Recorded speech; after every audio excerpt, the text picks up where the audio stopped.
TV9 digital ಸ್ಪೆಷಲ್ಗೆ ಸ್ವಾಗತ. ನಾನು ಅಶೋಕ್, ಉತ್ತರ ಕನ್ನಡ ಜಿಲ್ಲಾ ವರದಿಗಾರ. ರಾಜ್ಯ ಕರಾವಳಿಯಲ್ಲಿ ಈ ಬಾರಿಯ ಮೀನುಗಾರಿಕಾ ಋತು ಆರಂಭವಾಗಿದೆ. ಆಗಸ್ಟ್ 1ರಿಂದ ಅಧಿಕೃತವಾಗಿ ಆಳ ಸಮುದ್ರ ಮೀನುಗಾರಿಕೆ ಶುರುವಾಗಿದೆ.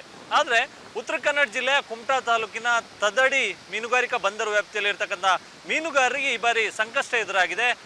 ಕಳೆದ 2 ವಾರಗಳ ಅಂತರದಲ್ಲಿ ಸುಮಾರು 5 ಮೀನುಗಾರಿಕಾ ಬೋಟ್ಗಳು ಹಾನಿಗೆ ಒಳಗಾಗಿರ್ತಕ್ಕಂಥದ್ದು. ಇದಕ್ಕೆ ಪ್ರಮುಖವಾಗಿ ಕಾರಣ ಸಮುದ್ರದಿಂದ ಅಳಿವೆ, ಅಂದರೆ ಬಂದರಿಗೆ ಎಂಟ್ರಿ ಆಗ್ತಕ್ಕಂಥ ಪ್ರದೇಶ ಇದೆ. ಸೊ ಅದಕ್ಕೆ ಅಳಿವೆ ಅಂತ ಕರೀತಾರೆ. ಸೊ ಆ ಭಾಗದಲ್ಲಿ ಹೂಳು ತುಂಬಿಕೊಂಡಿರುವ ಕಾರಣಕ್ಕಾಗಿ ಸುಮಾರು 5 ಬೋಟ್ಗಳು ಹಾನಿಗೆ ಒಳಗಾಗಿರ್ತಕ್ಕಂಥದ್ದು. ಅದರಲ್ಲೂ 2 ಬೋಟ್ಗಳು ಸಂಪೂರ್ಣವಾಗಿ ಮುಳುಗಡೆಯಾಗಿ ಮೀನುಗಾರರು ನಷ್ಟವನ್ನು ಅನುಭವಿಸ್ತಿದ್ದಾರೆ. ಇದಕ್ಕೆ ಪ್ರಮುಖವಾಗಿ ಕಾರಣ ಏನು ಅಂತ ಹೇಳಿದ್ರೆ, ಕಳೆದ ಬೇಸಿಗೆಯಲ್ಲಿ ತದಡಿ ಮೀನುಗಾರಿಕಾ ಬಂದರು ವ್ಯಾಪ್ತಿಯಲ್ಲಿ ಹೂಳೆತ್ತುವ ಕೆಲಸವನ್ನು ಮಾಡಲಾಗಿತ್ತು. ಪ್ರತಿ ವರ್ಷವೂ ಕೂಡ ರಾಜ್ಯ ಕರಾವಳಿಯುದ್ದಕ್ಕೂ ಉತ್ತರ ಕನ್ನಡ, ದಕ್ಷಿಣ ಕನ್ನಡ, ಉಡುಪಿ ಈ 3 ಜಿಲ್ಲೆಯ ವ್ಯಾಪ್ತಿಯಲ್ಲಿರ್ತಕ್ಕಂಥ ಮೀನುಗಾರಿಕಾ ಬಂದರು ಎಲ್ಲೆಲ್ಲಿ ಬರುತ್ತೆ, ಸೊ ಆ ಬಂದರು ವ್ಯಾಪ್ತಿಯಲ್ಲಿ ಹೂಳೆತ್ತುವಂಥ ಕೆಲಸವನ್ನು ಮಾಡಲಾಗುತ್ತೆ.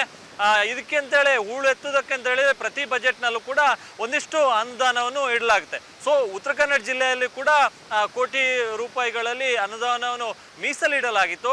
ಕಳೆದ ಬೇಸಿಗೆಯಲ್ಲಿ ಈ ಹೂಳೆತ್ತುವಂಥ ಕೆಲಸವನ್ನು ಮಾಡಲಾಗಿತ್ತು. ಇದಕ್ಕಾಗಿ ಗುತ್ತಿಗೆಯನ್ನು ವಹಿಸಿಕೊಳ್ಳಲಾಗ್ತದೆ. ಪ್ರಮುಖವಾಗಿ ತದಡಿ ಬಂದರು ವ್ಯಾಪ್ತಿ ಇದೆ, ಅಲ್ಲಿಯೂ ಕೂಡ ಹೂಳೆತ್ತುವ ಕೆಲಸವನ್ನು ಕಳೆದ ಬೇಸಿಗೆಯಲ್ಲಿ ಮಾಡಲಾಗಿತ್ತು. ಆದರೆ ಯಾವಾಗ ಈ ಡ್ರೆಡ್ಜಿಂಗ್ ಕಾಮಗಾರಿ ಆರಂಭ ಆಯಿತು, ಆ ಸಂದರ್ಭದಲ್ಲಿ ಅಲ್ಲಿನ ಸ್ಥಳೀಯ ಮೀನುಗಾರರು ವಿರೋಧವನ್ನು ವ್ಯಕ್ತಪಡಿಸಿದ್ರು. ಗುತ್ತಿಗೆ ವಹಿಸ್ಕೊಂಡಿರ್ತಕ್ಕಂಥ ಕಂಪನಿ ಸಮರ್ಪಕವಾಗಿ ಹೂಳನ್ನು ತೆಗೆಯುತ್ತಿಲ್ಲ ಎನ್ನುವಂಥ ನಿಟ್ಟಿನಲ್ಲಿ ಅಲ್ಲಿನ ಮೀನುಗಾರರು ಆಕ್ರೋಶವನ್ನು ವ್ಯಕ್ತಪಡಿಸಿದ್ರು ಮತ್ತು ಅಸಮರ್ಪಕವಾಗಿ ಈ ರೀತಿಯಾದಂಥ ಕೆಲಸಗಳು ಆಗ್ತಾಯಿದೆ ಎನ್ನುವಂಥದ್ದನ್ನು ಕೂಡ ಅಲ್ಲಿನ ಮೀನುಗಾರರು ವಿರೋಧವನ್ನು ವ್ಯಕ್ತಪಡಿಸಿದರು. ಆದರೂ ಕೂಡ ಗುತ್ತಿಗೆಯನ್ನು ವಹಿಸ್ಕೊಂಡಿದ್ದಂಥ ಕಂಪನಿ ಕಾಟಾಚಾರಕ್ಕೆ ಎಂಬಂತೆ ಒಂದಿಷ್ಟು ಹೂಳನ್ನು ತೆಗೆದು ಅಲ್ಲಿಂದ ಕಾಲ್ಕಿತ್ತಿರ್ತಕ್ಕಂಥದ್ದು.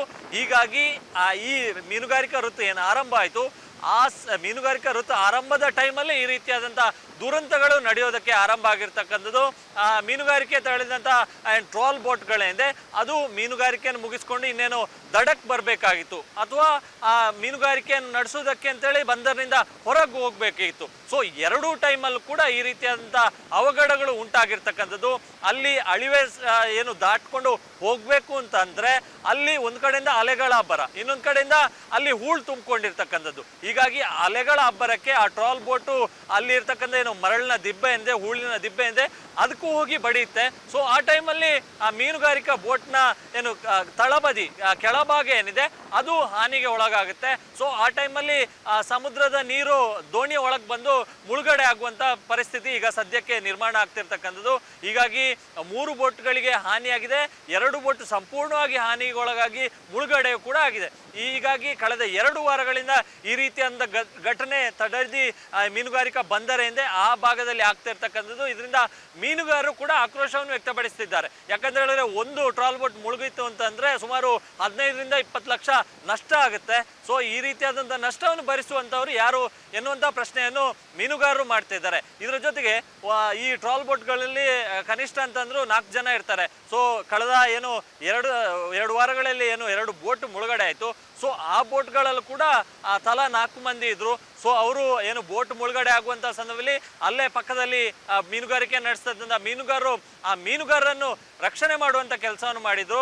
ಆ 3 ಬೋಟ್ಗಳನ್ನು ಹೇಗೋ ಕಷ್ಟಪಟ್ಟು ಅದನ್ನು ದಡಕ್ಕೆ ತರುವಂಥ ಕೆಲಸವನ್ನು ಮಾಡಿದರು. ಆದರೆ 2 ಬೋಟನ್ನು ತೆಗೆದುಕೊಂಡು ಬರೋದಕ್ಕೆ ಸಾಧ್ಯ ಆಗಿಲ್ಲ, ಅದು ಸಮುದ್ರದಲ್ಲೇ ಮುಳುಗಡೆ ಆಗಿರ್ತಕ್ಕಂಥದ್ದು. ಹೀಗಾಗಿ ಈ ಬಗ್ಗೆ ಅಧಿಕಾರಿಗಳು ಗಮನ ಹರಿಸಬೇಕು ಅಂತೇಳಿ ಒತ್ತಾಯವನ್ನು ಮಾಡಿದರೆ, ಒಂದು ಕಡೆಯಿಂದ ಬಂದರು ಇಲಾಖೆ ಇದೆ, ಇನ್ನೊಂದು ಕಡೆಯಿಂದ ಮೀನುಗಾರಿಕೆ ಇಲಾಖೆ ಇದೆ. ಸೊ 2 ಕೂಡ ಜಂಟಿಯಾಗಿ ಈ ಕಾರ್ಯಾಚರಣೆಯನ್ನು ಮಾಡಬೇಕಾಗುತ್ತೆ ಮತ್ತು ಮೀನುಗಾರಿಕೆ ಇಲಾಖೆ ಅಧಿಕಾರಿಗಳು ಬಂದರು ಇಲಾಖೆ ಅಧಿಕಾರಿಗಳ ಜೊತೆ ಸಭೆಯನ್ನು ಮಾಡಿ ಇನ್ಸ್ಟ್ರಕ್ಷನ್ ಅನ್ನು ಕೂಡ ಕೊಡಬೇಕಾಗುತ್ತೆ. ಇದು ಅಲ್ಲಿ ಏನು ಬಂದರೆ ಎಂದರೆ ತದಡಿ ಬಂದರೆ ಎಂದೆ, ಸೊ ಅಲ್ಲಿ ಹೂಳನ್ನು ತೆಗೆದೇ ಇದ್ದರೆ ಮುಂದಿನ ದಿನಗಳಲ್ಲಿ ಇನ್ನಷ್ಟು ಅವಘಡಗಳು ಉಂಟಾಗುವಂಥ ಸಾಧ್ಯತೆ ಇದೆ. ಈಗಾಗಲೇ 5 ಮೀನುಗಾರಿಕಾ ಬೋಟ್ಗೆ ಹಾನಿಯಾಗಿದೆ. ಸೊ ಮುಂದಿನ ದಿನಗಳಲ್ಲಿ ಈ ರೀತಿಯಾದಂಥ ಅವಘಡಗಳು ಮತ್ತೆ ಮರುಕಳಿಸಬಾರ್ದು ಅಂತ ಇದ್ದರೆ ಅಲ್ಲಿರ್ತಕ್ಕಂಥ ಹೂಳನ್ನು ತೆಗೆಯುವಂಥ ಕೆಲಸವನ್ನು ಇಲಾಖೆಗಳು ಮಾಡಬೇಕಾಗುತ್ತೆ. ಅಧಿಕಾರಿಗಳು ಗುತ್ತಿಗೆಯನ್ನು ತೆಗೆದುಕೊಂಡಂಥ ಕಂಪ್ನಿಗೆ ತಾಕೀತನ್ನು ಮಾಡಬೇಕಾಗುತ್ತೆ. ಸಮರ್ಪಕವಾಗಿ ಹೂಳನ್ನು ತೆಗೆದರೆ ಮಾತ್ರ ಈ ಒಂದು ಸಮಸ್ಯೆಗೆ ಮುಕ್ತಿಯನ್ನು ಸಿಗೋದಕ್ಕೆ ಸಾಧ್ಯ.